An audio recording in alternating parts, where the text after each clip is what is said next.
Hello friends, मेरा नाम है नीरज मर्तोलिया। तो आज हम इंट्रोडक्शन का सेकंड पार्ट पढ़ेंगे। तो देखते हैं आज स्टार्टिंग किससे करते हैं। आज स्टार्टिंग करेंगे हम कैचमेंट एरिया से कि कैचमेंट एरिया क्या होता है। तो मानो ये एक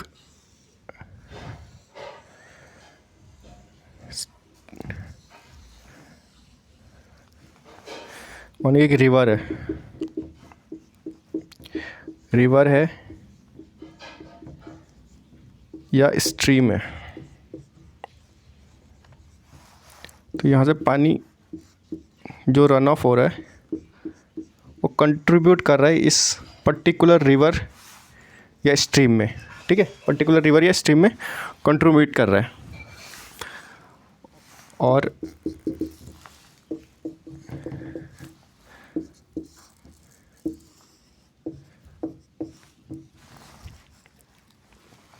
कैचमेंट एरिया जो होता है, ये होता है कैचमेंट एरिया, जो ये एक एरिया है। ठीक है, एरिया ऑफ लैंड है जो इस ड्रेन्ड वाटर को स्ट्रीम या रिवर में ले जा रहा है एक पर्टिकुलर लोकेशन पे। ये क्या एक पर्टिकुलर लोकेशन है, ये पूरा कैचमेंट एरिया है। ये जो वाटर है ये ड्रेन्ड होके रन ऑफ होके इस रिवर में जा रहा है। तो ये हमारा है कैचमेंट एरिया। ठीक है, फिर ये आप लाइन देख रहे होंगे, ये लाइन और ये वाली लाइन। तो ये लाइन है रिज।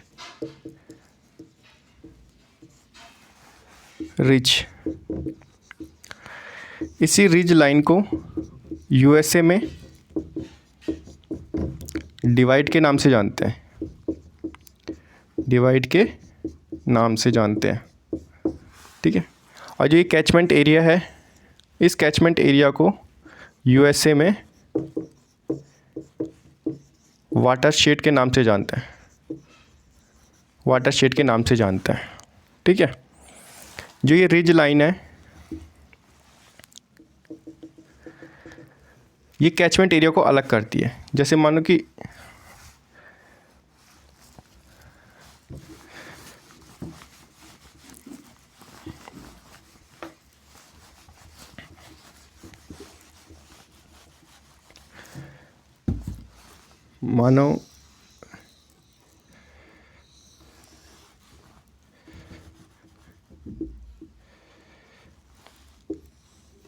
ये एक दूसरी जगह की कैचमेंट एरिया। ठीक है, ये तो catchment area, first catchment area हो गया।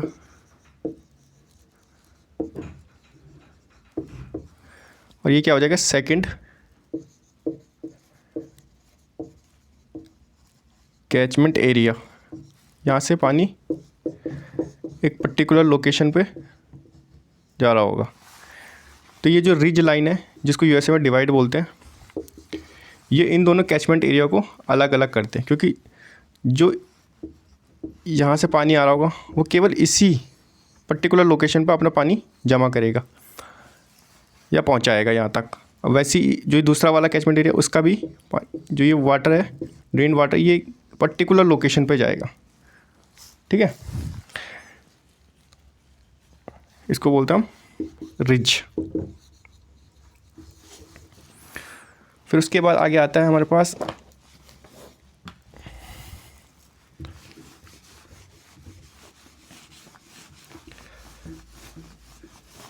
डेफिनेशन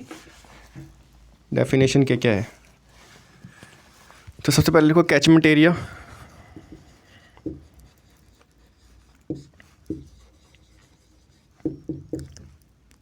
तो कैचमेंट एरिया के बारे में सबसे पहले लिखना, ये होता है area of land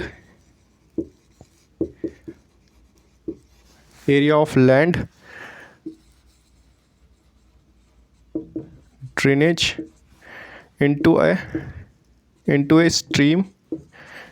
stream or river at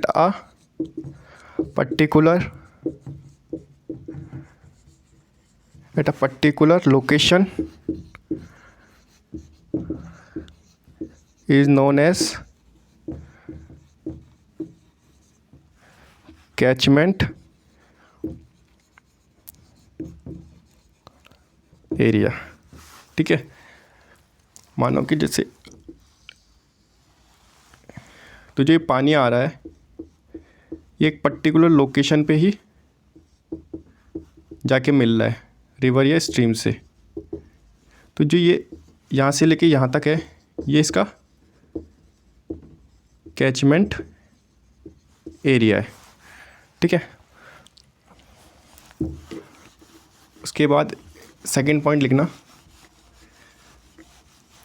जो इसका सेकंड पॉइंट है वो है कि अ कैचमेंट एरिया separated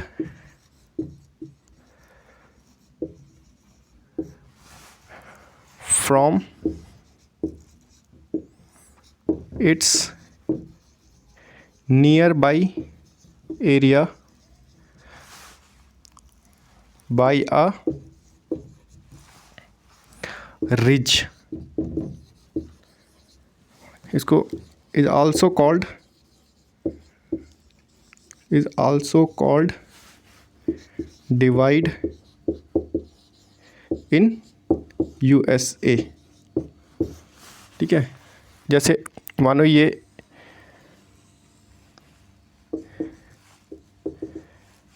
एक कैचमेंट एरिया हो गया, फर्स्ट कैचमेंट, ये हो गया हमारे पास second catchment.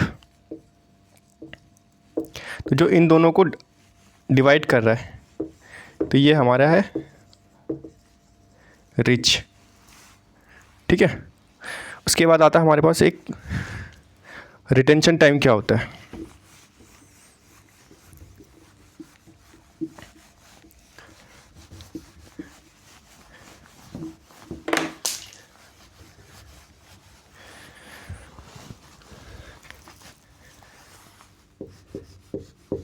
Retention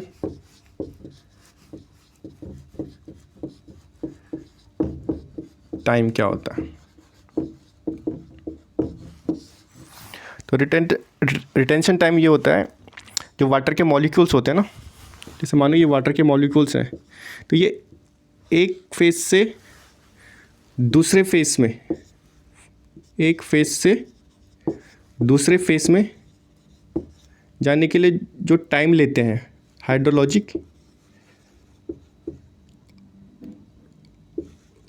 hydrologic cycle में, उसको कहते हैं हम रेसिडेंस टाइम। फिर से समझा देता हूँ एक बार। जो वाटर के मॉलिक्यूल्स होते हैं, ठीक है, वो एक फेज से दूसरे फेज में जाने के लिए जितना टाइम लेते हैं उसको कहते हैं हम रेसिडेंस टाइम। ठीक है,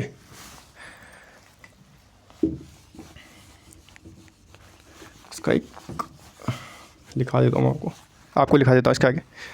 तो ये है residence time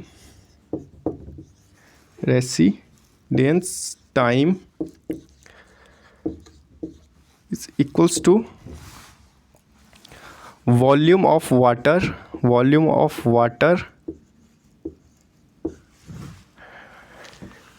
in a particular phase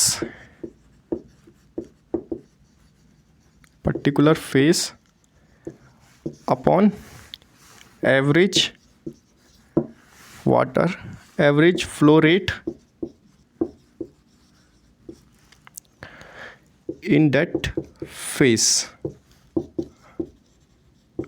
ठीक है, कि उस पर्टिकुलर फेज में कितना वॉल्यूम ऑफ वाटर है और उस पर्टिकुलर फेज का एवरेज फ्लो रेट क्या है। तो अगर हमको ये निकालना हो रेसिडेंस टाइम, तो क्या होगा? वॉल्यूम ऑफ वाटर जो है वो मीटर क्यूब में होगा। एवरेज फ्लो रेट किस में हो सकता है? मीटर क्यूब पर डे या मीटर क्यूब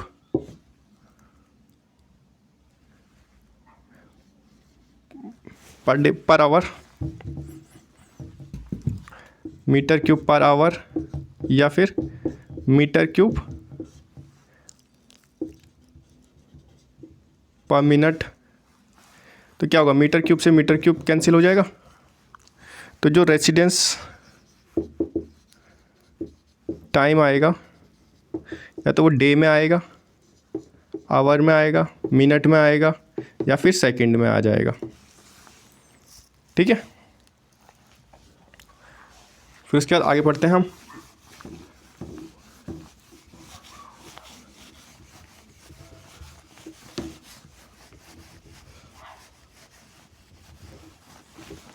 आगे है हमारे पास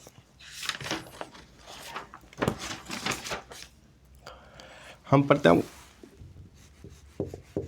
वर्ल्ड वाटर बैलेंस।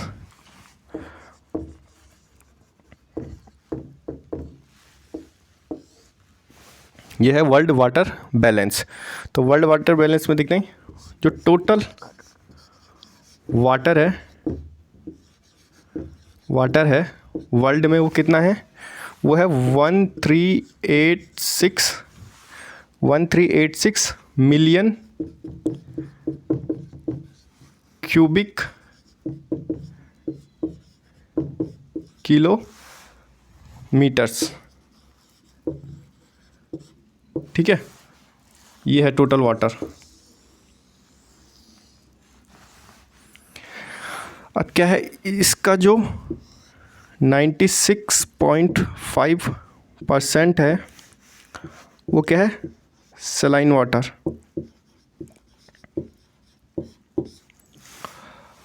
और जो 2.5% बचा हुआ पानी हो गया।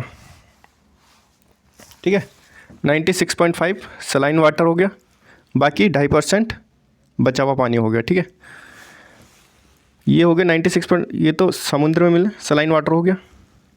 फिर जो 1% हो गया वो वाटर हमको कहाँ मिलता है, लैंड पे मिलेगा। लैंड पे तो ये पी नहीं सकते इसको।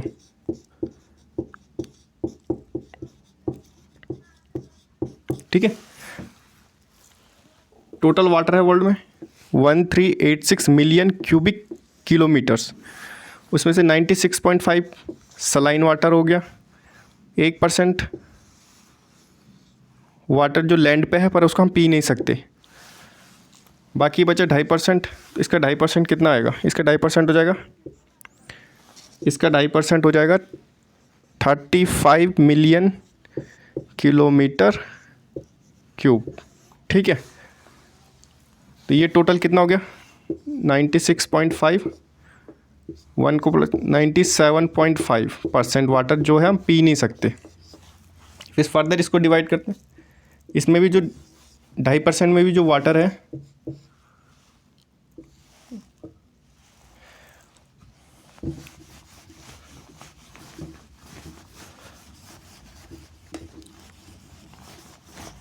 फर्दर आगे देखेंगे, जो वो 2.5% जो वाटर है उसमें से भी क्या है, ये कितना 35 मिलियन किलोमीटर क्यूब। ठीक है, किलोमीटर क्यूब। तो जो इसमें से 2.5% जो वाटर बचा है उसमें से क्या है 20, ये जो 35 मिलियन में से जो 24.4 है वो किस में है, जमे हुए अवस्था में है। ठीक है, फ्रोज़न स्टेट में है वो।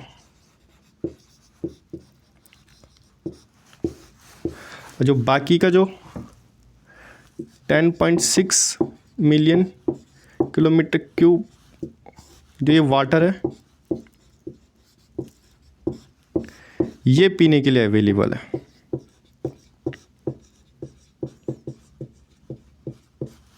के लिए अवेलेबल है। ठीक है फ्रेंड्स, तो ये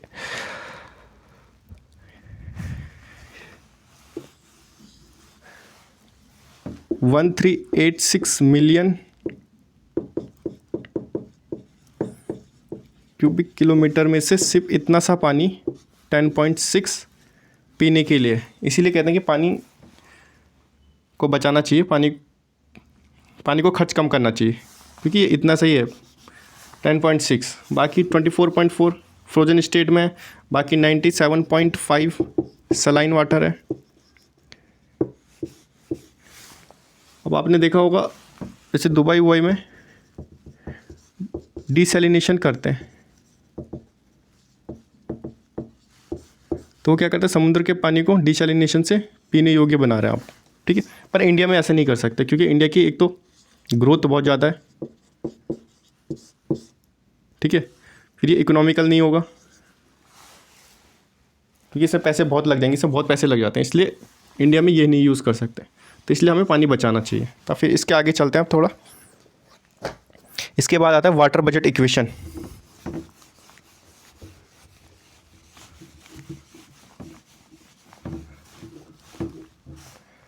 अब आता है water budget equation. Water budget equation, ठीक है, ये इंपॉर्टेंट है वाटर बजट इक्वेशन। तो मानो ये ऐसा है कुछ, यहाँ से इनफ्लो हो रहा है, ये कुछ हमारे पास डेल्टा एस है, ये हमारा स्टोरेज है, यहाँ से हमारा आउटफ्लो हो रहा है, आउटफ्लो।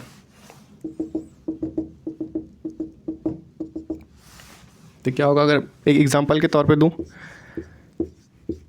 मानो जैसे कि ये हमारी सैलरी है, इसमें से हमारे खर्चे माइनस कर दिए जाए, खर्चे माइनस कर दिए जाए, तो क्या बचेगी, सेविंग बचेगी। ये हमारी सेविंग है, मतलब सैलरी है हमारी ये, उसमें से हमारा ये एक्सपेंडिचर, ये हमारे खर्चे हैं। अगर खर्चे को हटा दिया जाए, सैलरी में से खर्चे को हटा दिया जाए, तो क्या बचेगा, सेविंग बचेगी, ठीक है।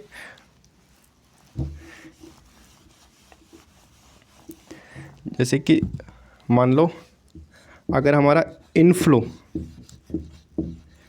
ज़्यादा है आउटफ्लो से, ये इनफ्लो ज़्यादा हो रहा है यहाँ इस लोकेशन पे, इनफ्लो ज़्यादा हो रहा है पर आउटफ्लो कम है, तो क्या होगा, हमारा जो स्टोरेज है वो बढ़ेगा। पर अगर हमारा इनफ्लो कम है आउटफ्लो से,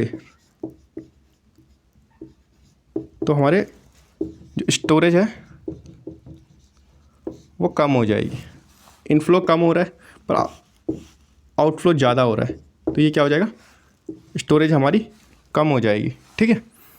उसके बाद हम लिखते हैं आगे,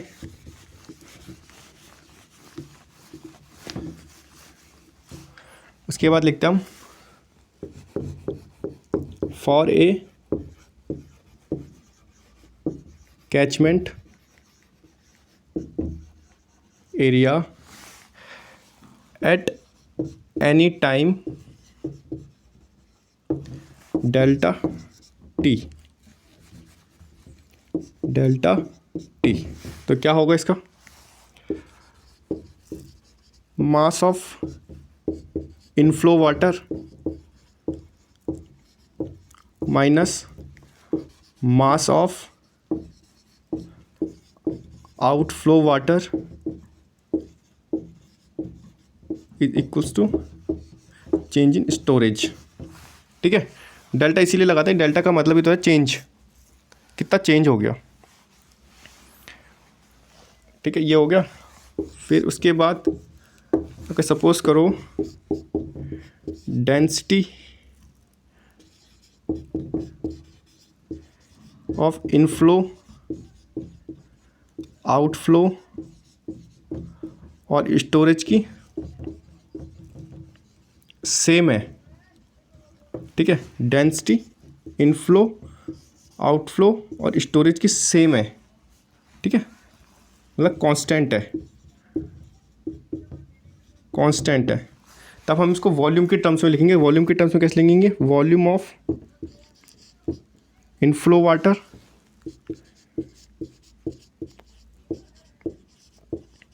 minus volume of outflow water equals to change in storage, ऐसे लिखेंगे। तो इसमें ज़्यादा वो सोचने वाली बात नहीं, इसको ज़्यादा समझना नहीं है, जो इसका फॉर्मूला है वो ज़्यादा इंपॉर्टेंट है। तो ये याद रखना आप, मास of inflow water minus mass of outflow water change in storage. अगर हम इसको, अगर मानो डेंसिटी ऑफ इनफ्लो आउटफ्लो या स्टोरेज सेम हो जाए तो इसको कैसे लिखेंगे हम? Volume of inflow water, volume of outflow water और डेल्टा एस। ठीक है, उसके बाद आता है हमारे पास, इसके बाद आएगा हमारे पास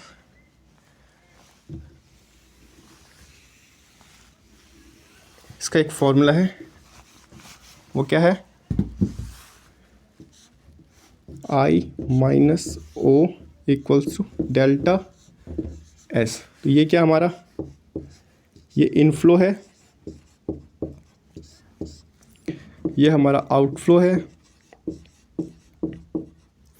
ये हमारा चेंज इन स्टोरेज है। इनफ्लो,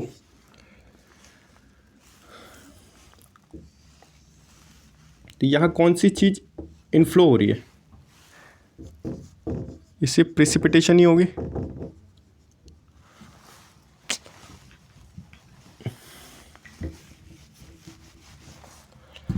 तो यहाँ मानो यहाँ कौन सी चीज़ इनफ्लो कर रही है? तो इनफ्लो क्या करेगी? सिर्फ प्रेसिपिटेशन।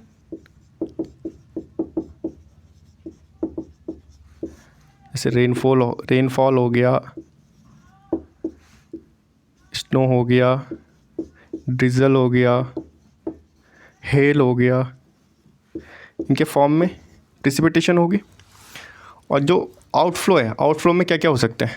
आउटफ्लो में हमारे पास होंगे एक तो इवेपोरेशन, ट्रांसपिरेशन, इनफिल्ट्रेशन हो गया,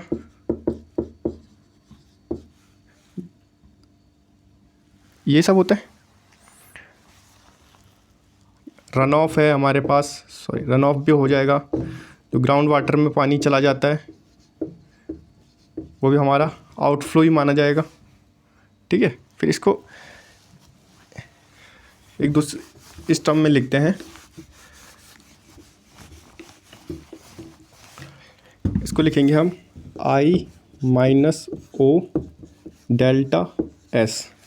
आई में क्या आएगा? प्रेसिपिटेशन। ओ में क्या आएगा? Evaporation minus run off ground water minus transpiration equals to change in storage. ये है मेन। ठीक है, फिर इसके बाद जो ये स्टोरेज है, चेंज इन स्टोरेज, तो स्टोरेज के मैंने कल भी बताया था आपको, स्टोरेज के 3 कंपोनेंट्स होते हैं। 3 कंपोनेंट्स होते हैं। सबसे पहले हमारे पास आता है सरफेस वाटर स्टोरेज, सेकंड आता है हमारे पास ground water storage,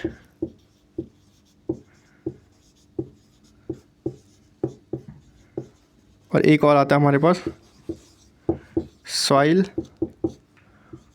moisture storage. तो जो सरफेस वाटर स्टोरेज होगा उसको हम डिनोट करते हैं SS से, इसको हम डिनोट करते हैं SG से, और इसको हम सॉइल मॉइस्चर स्टोरेज को हम SSM से डिनोट करते हैं। तो ये आज आपका इंट्रोडक्शन फिनिश्ड हो गया।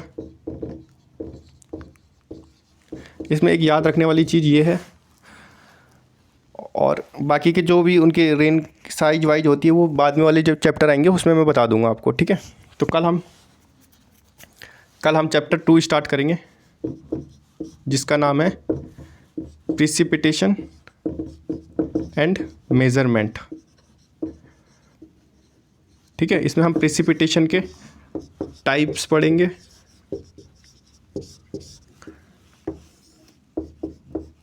रेन गेज पढ़ेंगे, रिकॉर्डिंग, नॉन रिकॉर्डिंग,